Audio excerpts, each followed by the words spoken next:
Ya estamos en el mes de junio, se acerca el invierno, las bajas temperaturas y muchas familias comienzan a cotizar algunos sistemas de calefaccionar sus casas. Y estamos viendo aquí uno quizás de los más baratos que hay en el mercado, pero es muy importante saber si a largo plazo será también el más económico y sobre todo el más seguro. Ponga mucha atención porque pusimos a prueba los termoventiladores y no todos tienen las condiciones de seguridad necesarias. Acá hay uno bueno. Pregunta, ¿a cuánto lo tiene? A 12. ¿Pero da lo mismo si trae el SEC, el sello SEC, la certificación SEC, da lo mismo? Sí, da lo mismo. No le haga caso a este vendedor de toldo azul. No da lo mismo que un aparato eléctrico tenga o no el sello de la Superintendencia de Electricidad y Combustibles. Tampoco da lo mismo que lo compre en la calle y menos da lo mismo que el calefactor que usará este invierno sea del tipo termoventilador. ¿Sabe por qué nada de esto da lo mismo? Acá en este momento ya hay llama, eso es importante. Ahí ya posiblemente este producto falle. Ya le contaremos lo que pasó.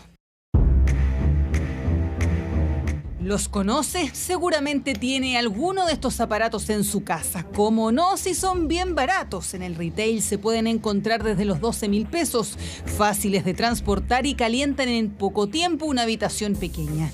Son los denominados termoventiladores. Sí, ocupo eso. El departamento no permite gas, entonces ocupo eléctrico. ¿Y en qué parte de la casa los usan? En el dormitorio. Bueno, en general los termocalefactores los utilizo en el baño, que es donde uno quiere sacar la humedad. ¿Living comedor? Porque tampoco es que abarquen mucho, o sea, son termoventiladores que son chiquititos, no es lo mismo que un aire acondicionado. ¿Pero son los termoventiladores una buena opción para calefaccionar nuestro hogar? ¿Pueden utilizarse en cualquier habitación o en el baño? ¿Hay algunos más seguros que otros?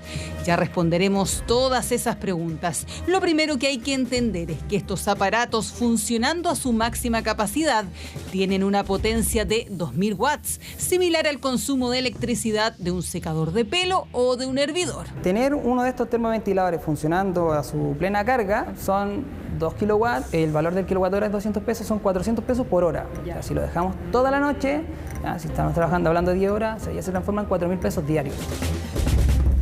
Imagínese cuánto le saldría la cuenta mensual. De ahí que muchos los enciendan solo un par de minutos durante las mañanas o las noches.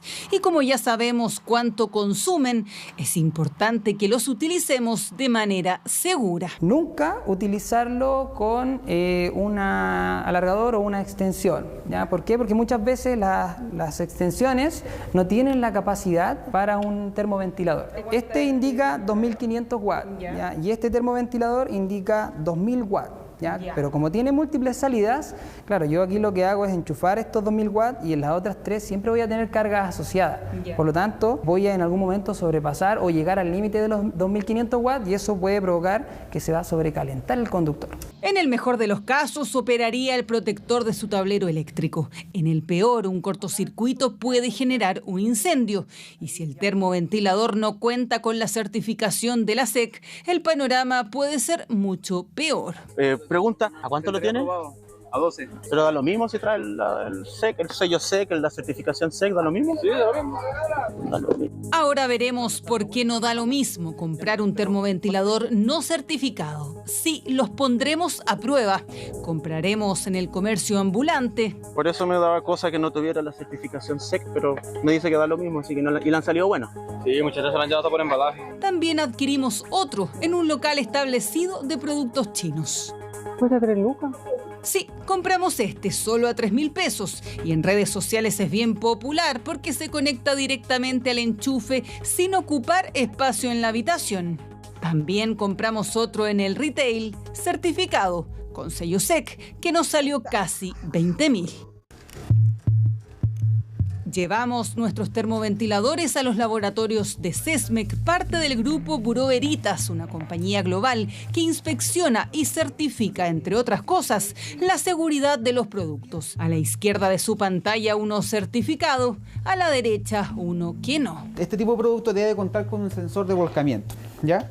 Este producto que está certificado, ¿por qué sabemos que está certificado? Porque cumple con su sello QR. Al contrario de este producto, no cuenta con ningún sensor de volcamiento, ¿ya? En su parte inferior y tampoco posee en ninguna parte de la envolvente el sello QR. Se cae y se da vuelta sobre una toalla. ¿Qué va a hacer eso? Que se caliente la toalla y se prenda fuego. O sea, eventualmente va a haber un riesgo de incendio en la casa. El termoventilador no certificado ni siquiera pasó la prueba de inspección externa. De hecho, si se fija, sus instrucciones están en inglés. Otra alerta más de que no cumple condiciones mínimas exigidas por la autoridad. Ya mira, ahora vamos a hacer un ensayo de inflamabilidad. Y el material, en este caso plástico que tiene el producto, no se debe inflamar. Y si se inflama, se debe autoextinguir antes de los 30 segundos. Se desarmaron los productos, se tomaron muestras del plástico de cada uno y se llevaron a este equipo que elevará la temperatura a 650 grados. Es solo una de las múltiples pruebas que se les realiza a estos aparatos para cumplir con la certificación. Partimos con la muestra A, el calefactor certificado.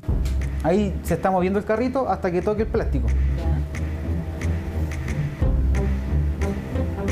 Cumplió satisfactoriamente porque no hubo fuego. Ahora vamos con la muestra B, la del termoventilador no certificado que compramos en la calle. Y comenzamos.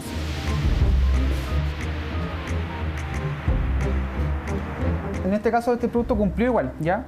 Sorpresa, el termoventilador no certificado pasó el ensayo de inflamabilidad. Pero no celebre ni se le ocurra ir a la calle a comprarlo.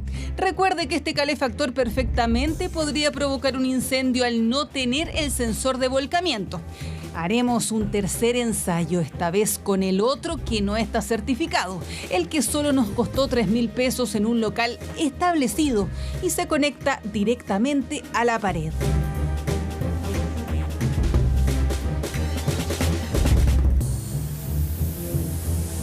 Acá en este momento ya hay llama, eso es importante. Ahí ya posiblemente este producto falle. Hay que esperar el término de los 30 segundos, pero hasta el momento podría fallar. Efectivamente falló. La llama no se extinguió, lo que significa que un producto como este es sumamente peligroso, más si este tipo de calefactores los instala en el baño. Ahí entra el concepto de la humedad, el concepto del agua. Entonces, como todos sabemos, el agua es conductora. ¿Ya? Entonces, si llega a existir un problema con un cortocircuito, se llega a fugar la corriente, como el agua es conductora, puedo provocar entonces la electrocución. Ahora entiende la importancia de que los productos cuenten con este sello y que locales establecidos también sean fiscalizados. ¿No tienen sello SEC? No, no tiene. Es lo que hizo la Superintendencia de Electricidad y Combustibles a este molchino del centro de Santiago. Lo que hemos encontrado, la venta de productos sin sello SEC. Por este incumplimiento legal, es decir, vender artefactos peligrosos, es decir, sin sello SEC, la empresa ya ha sido sometida a dos procesos. Una, la prohibición inmediata de seguir comercializando estos productos, y en segundo lugar se les va a hacer llegar una formulación de cargos. Pero poco servirán tantas fiscalizaciones si quienes por ahorrar dinero se pueden arriesgar a instalar calefactores sin certificación. Al menos ya tiene consejos y pruebas para que este invierno, al comprar un calefactor de este tipo, tome mejores decisiones.